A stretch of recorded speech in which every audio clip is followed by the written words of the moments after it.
Hello students, आज हम लोग M2R5 के CSS से कुछ क्वेश्चंस को डिस्कस करेंगे जो ओ लेवल के एग्जाम में बहुत पूछे जाने वाले हैं। चलिए, पहला क्वेश्चन है हमारा, CSS का पूरा नाम क्या होता है? कैस्केटिंग स्टाइल शीट्स होता है, या कंप्रेसिव स्टाइल शीट होता है, या कलरफुल स्टाइल शीट्स होता है, या इनमें से कोई नहीं? इसका सही आंसर होगा कैस्केटिंग स्टाइल शीट। अगला क्वेश्चन है, किसी एक्सटर्नल स्टाइल शीट को HTML से जोड़ने का सही कोड क्या होता है? तो HTML से CSS की फाइल्स को जोड़ने के लिए हम लोग देखिए यहाँ पे कई ऑप्शंस दिए हुए हैं, जैसे style src, my style dot CSS के, या style sheet, my style CSS, या यहाँ पे लिंक rel स्टाइल शीट। लेकिन यहाँ पे देखिए टाइप टेक्स्ट CSS नहीं दिया हुआ है, तो मतलब इसका जो ये जो तीन ऑप्शन है ऊपर वाले वो गलत है। इसका सही आंसर होगा link rel style sheet type text slash CSS href, उस फाइल का नाम जो हमने एक्सटर्नल में स्टोर करके रखा था। तो इसका सही आंसर होगा link rel style sheet and type. हमने जो ये फाइल बनाई वो टेक्स्ट टाइप की है CSS में। अब वो जो फाइल हम लोगों ने एक्सटर्नल पे सेव किया था उस फाइल को हम लोग यहाँ पे href की मदद से लिंक करेंगे। अगला क्वेश्चन दिया है, HTML पेज में एक्सटर्नल स्टाइल शीट को लगाने की सही जगह क्या होती है? कि जब हमें एक्सटर्नल शीट्स को अपने HTML पेज में लगाते हैं या उसको लिंक कराते हैं तो सही जगह क्या होती है? उसको कहाँ पे लगाते हैं? पेज के सबसे नीचे पार्ट में लगाते हैं, या बॉडी पार्ट में लगाते हैं, या हेड पार्ट में लगाते हैं, या टाइटल पार्ट में? तो इसका सही आंसर होगा हेड पार्ट में। एक्सटर्नल स्टाइल शीट को डिफॉल्ट करने के लिए इनमें से सही HTML कोड कौन सा होता है? कि अगर हमें इंटरनल स्टाइल शीट्स को जोड़ना है अपने HTML फाइल से तो क्या करना होता है? स्टाइल लगाना होता है, स्क्रिप्ट लगाना होता है, HTML लिखना होता है, या यहाँ पे हम लोग CSS लिखते हैं? तो इसका सही जो है हम लोग यहाँ पे इंटरनल है, इसलिए हम लोग यहाँ पे स्टाइल जो है स्टाइल टैग का यूज करेंगे। अगला क्वेश्चन है, निम्न में से सही CSS सिंटेक्स कौन सा है?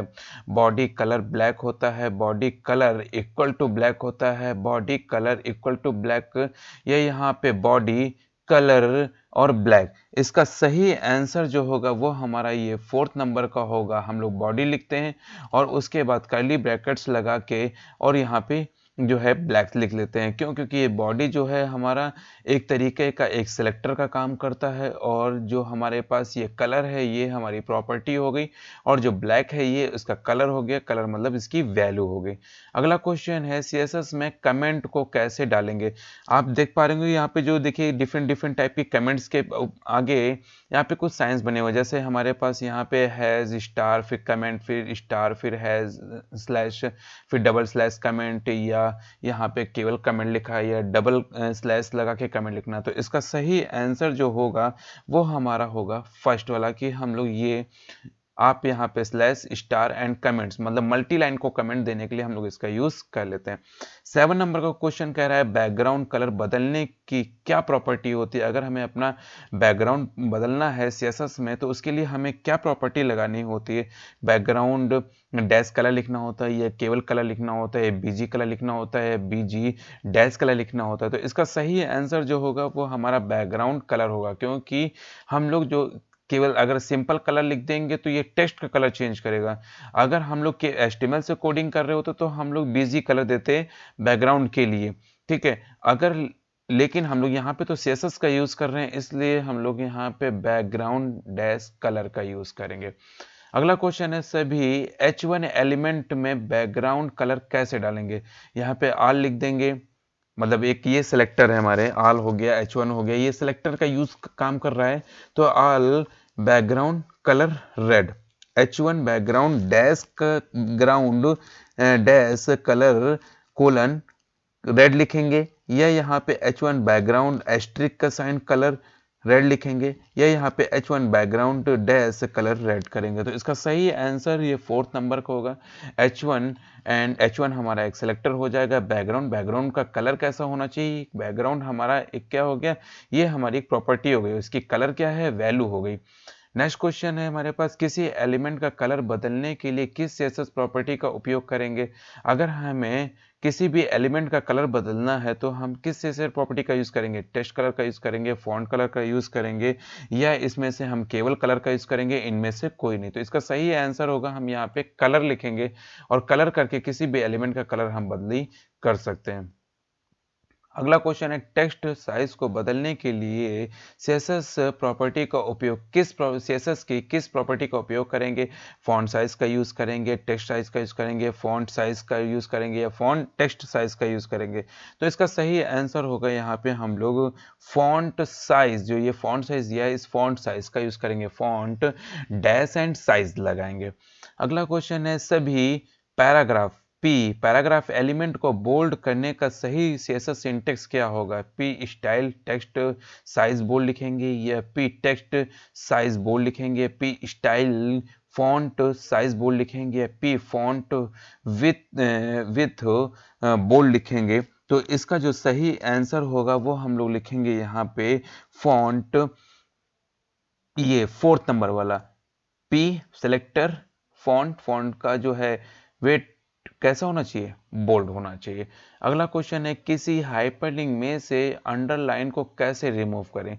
अगर हमें हाइपरलिंक लगी हुई है, क्योंकि अगर हम किसी भी फाइल को अपनी फाइल से लिंक कराते हैं या अटैच कराते हैं तो वहां पे उसके नीचे एक लाइन आ जाती है। अगर हमें लाइन हटाना है तो यहाँ पे हम लोग किस टाइप की कोडिंग को मेंटेन करेंगे जिसकी मदद से वो हमारी लाइन यहाँ पे रिमूव हो जाएगी। तो देखिए यहाँ पे हमारे पास बहुत सारे ऑप्शंस दिए हुए हैं जो रिमूव करने के लिए। तो अभी हमें क्या करना है कि एक सिलेक्टर हो गया, टेक्स्ट डेकोरेशन नन करना है, या टेक्स्ट आपके पास डेकोरेशन नो अंडरलाइन करना है, या टेक्स्ट डेकोरेशन नो कर देना है, या डेकोरेशन नो करना है। तो इसका जो सही आंसर होगा वो फर्स्ट वाला होगा, टेक्स्ट डेकोरेशन को नन कर देंगे। अगला क्वेश्चन है, किसी टेक्स्ट में प्रत्येक वर्ड को कैपिटल लेटर में कैसे करेंगे। अगर हमें सीएसएस में किसी भी तरीके की कोई कोडिंग कर रहे हैं या किसी तरीके का वेब पेज डिजाइन कर रहे हैं तो हमें अगर कैपिटल सेंटेंस में कैपिटल लेटर में लिखना है तो उसके लिए हम इनमें से क्या यूज करेंगे, टेक्स्ट ट्रांसफॉर्म कैप्सलाइज करेंगे, या ट्रांसफॉर्म कैप्सलाइज करेंगे, टेक्स्ट स्टाइल कैप्सलाइज करेंगे, या इनमें से कोई नहीं करेंगे। तो इसका सही जो आंसर होगा वो हमारा होगा यहाँ पे टेक्स्ट ट्रांसफॉर्म कैप्सलाइज का यूज करेंगे। अगला क्वेश्चन है, किसी एलिमेंट के फॉन्ट को बदलने के लिए किस प्रॉपर्टी का उपयोग करेंगे। अगर हमें किसी भी तरीके की फॉन्ट की प्रॉपर्टी को बदलना है तो फॉन्ट का विड्थ बदलेंगे, फॉन्ट फैमिली बदलेंगे, फॉन्ट की स्टाइल बदलेंगे, या इनमें से कोई नहीं। तो फॉन्ट को बदलने के लिए यहाँ पे हम लोग फॉन्ट फैमिली का यूज करते हैं। अगर हमारे पास HTML होता तो हम लोग यहाँ पे फॉन्ट फेस लिखते हैं, लेकिन हमारे पास यहाँ पे CSS है इसलिए फॉन्ट फैमिली का यूज करेंगे। अगला क्वेश्चन है, इस बॉर्डर को किस प्रकार डिस्प्ले करेंगे।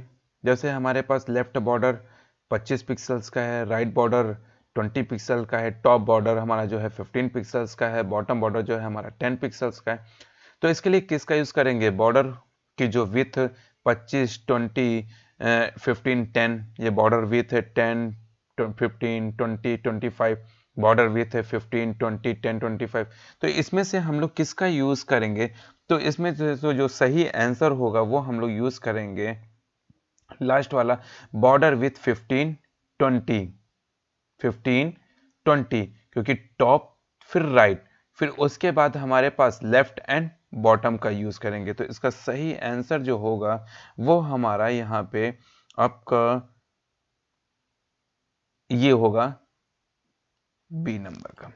पहले हम लोग यहाँ पे 15 टॉप लेंगे, फिर आपके पास राइट, फिर हमारे पास बॉटम, एंड फिर हम लोग क्या करेंगे यहाँ पे लेफ्ट का यूज करेंगे।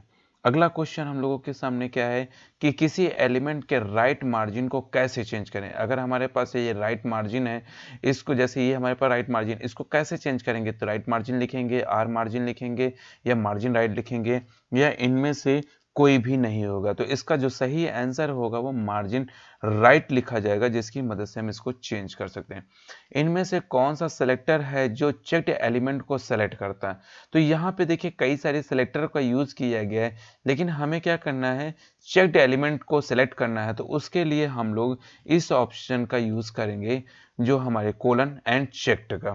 तो इसकी मदद से हम लोग, इस सेलेक्टर की मदद से ही हम लोग चेक्ड एलिमेंट का यूज कर सकते हैं। अगला है, पोजीशन एट्रीब्यूट की डिफॉल्ट वैल्यू क्या होती है? अगर हमें किसी भी तरीके की कोई पोजीशन एट्रीब्यूट है तो उसकी डिफॉल्ट वैल्यू हमारी रिलेटिव होगी, फिक्स होगी, एब्सोल्यूट होगी या स्टैटिक। तो इसका सही आंसर होगा स्टैटिक।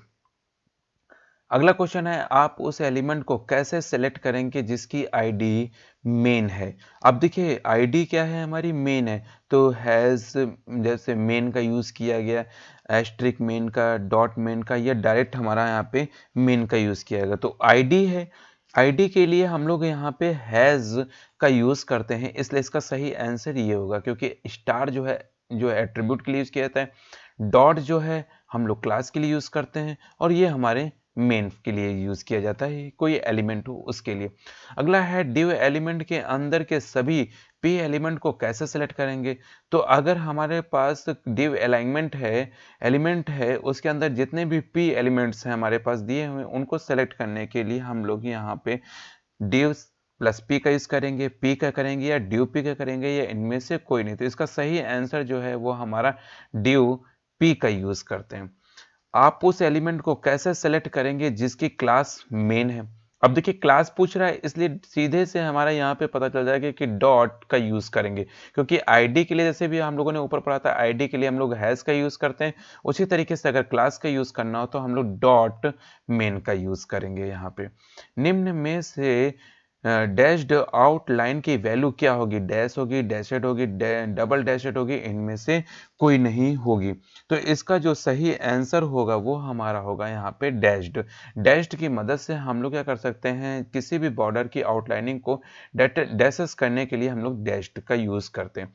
अगला है, निम्नलिखित में से कौन सी प्रॉपर्टी ब्लॉक या इनलाइन ब्लॉक के हॉरिजॉन्टल ओवरफ्लो को नियंत्रित करती है? ओवरफ्लो एक्स, ओवरफ्लो वाई, या ओवरफ्लो के का यूज करेंगे? तो इसका सही आंसर होगा ओवरफ्लो एक्स का यूज यहाँ पे करेंगे।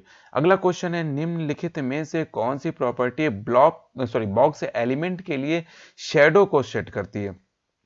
तो उसके लिए आप शैडो लिखेंगे, सेट शैडो लिखेंगे, या कैनवास शैडो लिखेंगे, या बॉक्स शैडो लिखेंगे? तो इसका जो सही आंसर होगा वो हमारा है सेट शैडो। सेट शैडो आप लिखेंगे तो उसकी मदद से हम लोग बॉक्स के एलिमेंट को क्या कर सकते हैं कि कलरफुल या शैडो उसमें परछाई दे सकते हैं। अगला क्वेश्चन है, निम्नलिखित में से बॉर्डर के कैनवास को राउंड करने के लिए, जो उसका राउंडेड है उसको बॉक्स को राउंड करने के लिए, जो कॉर्नर है उसको राउंड करने के लिए किस प्रॉपर्टी का उपयोग किया जाता है? तो लिखेंगे बॉर्डर कॉर्नर, या बॉर्डर राउंड, या बॉर्डर रेडियस, या इनमें से कोई नहीं। तो इसका सही जो आंसर होगा, हम लोग बॉर्डर रेडियस का यूज करके हम किसी भी पेज के जो ये कॉर्नर आपको दिख रहे होंगे, इन कॉर्नरों को हम क्या कर सकते हैं, गोल कर सकते हैं, या कैनवास के थ्रू मूव कर सकते हैं। अगला क्वेश्चन है, निम्न कोड का आउटपुट क्या होगा? P style colour green text. तो यहाँ पे पैराग्राफ ग्रीन हो जाएगा, ये एरर आएगा, या कुछ नहीं होगा? तो इसका जो सही आंसर है वो हमारा क्या होगा, पैराग्राफ को ग्रीन कर सकते हैं। तो इसका सही आंसर है पैराग्राफ ग्रीन हो जाएगा। यह किस प्रकार की स्टाइल है? Body style, background, colon green. तो ये इंटरनल स्टाइल है, यह इनलाइन स्टाइल है, या इनमें से कोई नहीं? तो जो ये जहाँ पे दिख रही है ये हमारी इनलाइन स्टाइल है। Okay, thank you students.